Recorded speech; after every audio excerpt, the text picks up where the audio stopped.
Okay, so most species require at least some amount of natural habitat to persist in the wild.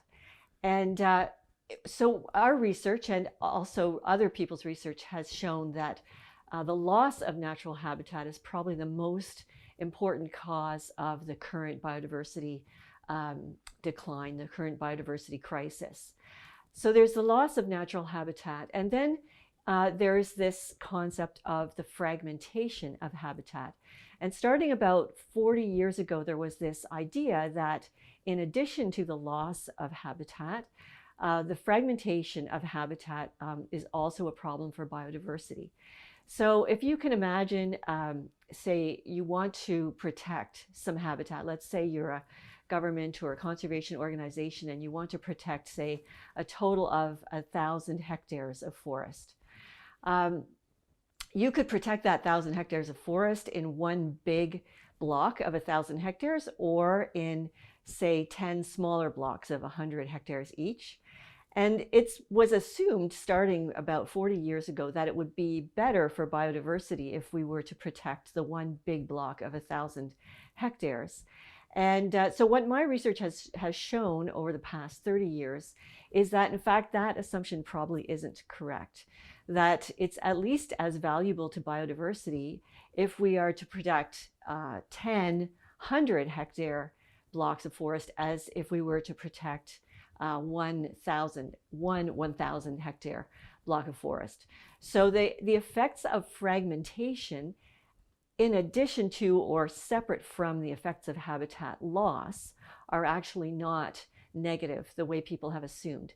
And this is actually really important for biodiversity conservation because what it means is that it's important to protect the small bits of habitat as well as the big ones. So in areas where you have had a lot of habitat loss, which again is the biggest impact, but where you have had a lot of loss of natural habitats, what you tend to have left is small bits of habitat. And if we assume that only big areas of habitat are valuable, then we don't actually provide protection for those small areas of habitat. And that is really counterproductive from a biodiversity protection perspective. We really need to start protecting even the small areas of habitat. So that's the issue of habitat loss and habitat fragmentation. In addition to habitat loss, there is also the issue of what's called connectivity among bits of habitat or areas of habitat. And so this is the idea that some species, for example, need to have more than one kind of habitat to persist. So you could think of, for example, the leopard frog, which will reproduce in ponds or wet areas along the sides of a river or a lake. And then they will go and spend the summer foraging in meadows, for foraging for insects in meadows. So they have two distinct kinds of habitat that they need to survive, which means they have to move between them in order for that population to continue. So it's important for them to be able to do that. So connectivity is this idea that if you think of a landscape, so when we think about a landscape, I usually imagine you're looking down from an airplane and it's kind of what you see below you.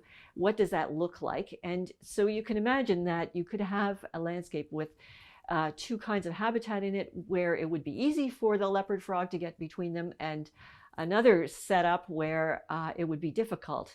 And because of the things that we've done, things that we've put between. For example, we have found that landscapes, agricultural landscapes with small crop fields in them have much higher biodiversity in general than agricultural landscapes with big crop fields. And that's probably at least partly because the animals have much more difficulty getting across a really big, soybean field without dying, essentially, than across small ones where they would have refuge in the edges of the fields. And so they'd be able to sort of get through the landscape by going across the small fields much more easily than by going across really big crop fields. So that's one example. So this is the idea of connectivity. This is something that actually, I guess it was my master's thesis with my master's thesis supervisor, Gray Merriam, that we published in 1985, a paper talking about landscape connectivity. So the basic point is that so we have the habitat, the natural habitat that's important, but it's also important because species need to leave habitat, natural habitats often, and so it's important that they can survive when they go between different habitats, and so yeah, that's the idea of landscape connectivity.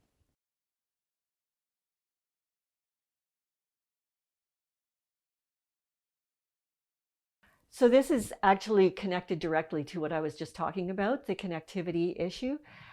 So roads are actually one of the main impacts beyond the loss of habitat. Roads are a major impact on biodiversity. So this is something, again, that my lab has worked on quite a lot over the past few decades. And when we started, at least in North America, there was this sort of skepticism, I think, that roadkill in particular has a big effect on wildlife. I think we're just used to seeing dead animals on the road and we just don't really think about it. But it actually turns out that that roadkill, that road mortality, has a big effect on wildlife populations, especially on amphibians, frogs and toads, and on reptiles, so turtles and snakes, those populations, and also on mammals, larger mammals like predators that have low reproductive rates, like say wolves or bears. So roads do have a big impact on wildlife populations, and so it's part of this issue of animals needing to move around through the landscape. They don't just sit in a little piece of habitat and spend their life there. They do need to move around, and roads are one of the big dangers, essentially, that they face in trying to move around through the landscape. So there is this issue of they need to move around, but then they also need to survive. So there's a bit of a debate, I guess, in the road ecology research about whether you should actually try to keep them off the road, so try to keep them from being killed on the roads. But at the same time, that will reduce their ability to cross the road. If you've got, for example, fences, or if you build the road as a viaduct, well, if you build the road as a viaduct, they can get across. But if you put fences along the road, then they can't get across in those places. But at the same time, they're not actually getting killed. So the question is, which is better? And then, of course, you have the idea of putting wildlife crossings. There are some spectacular examples of very big wildlife crossing structures. There's a really great example in Banff National Park in Western Canada. But there are other underpasses that are built for wildlife to go across roads as well. So what our research has found is that in most cases, if you have to make a choice, so you've got a certain amount of money for mitigating the effects of roads on wildlife, it's best to start with keeping them off the roads. So the impact of the roadkill itself on the population is the big impact of roads in most cases. So what you want to do is, the fencing them. I mean, fencing for small frogs is a challenge, but there's been lots of work on design of ways to keep animals off roads. You can also raise the roadbed. You can more expensively, like I said before, build it as a viaduct. So we need to do that first, but then there are situations where, like I was saying before about the leopard frog, where they need to get across. They will need to get across if they have to breed. If they're spending the summer in one place and then they have to get to their breeding site, and that happens to be on the other side of the road, then they actually do have to cross. So in addition to keeping them off the road to stop them from being killed, then in those situations we have to put the connections through. But in general, I think what our research has shown is that there may be, at this point, a little bit of an overemphasis on the connections and an underemphasis in the mitigation on keeping them off the road and keeping them from being killed. The other thing that can be done that's probably more effective is to to reduce the amount of traffic on the roads, because it really is the traffic volume. And there's all kinds of different ways that can be done as well. So that's kind of a summary of our research on the road effects.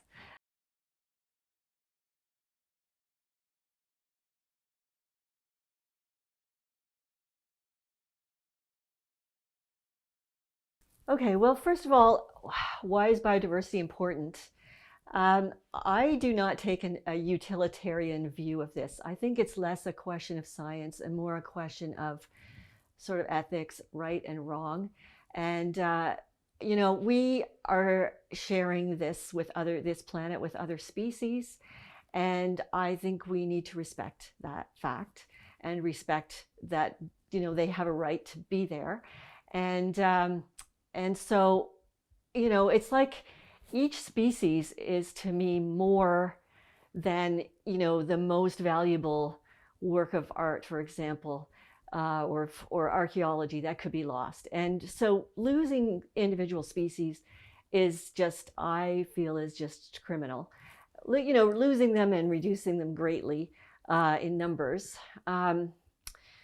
So that's really the issue to me. It's just to me, it's just wrong to be threatening all these other species, you know, millions of other species, when we do know what can be done. I mean, I guess the main sort of theme of the research that I've done is to be looking at the relative effects of what we do, and therefore what we can do to stop the biodiversity crisis. So we know, for example, that it's much more important to preserve and reestablish natural habitats than to worry about, you know, whether they're fragmented or not. So that's just an example. So that's the knowledge that we have of what we're doing, is also the knowledge we need to stop reducing this loss of species. And so, yeah, I just feel that it's really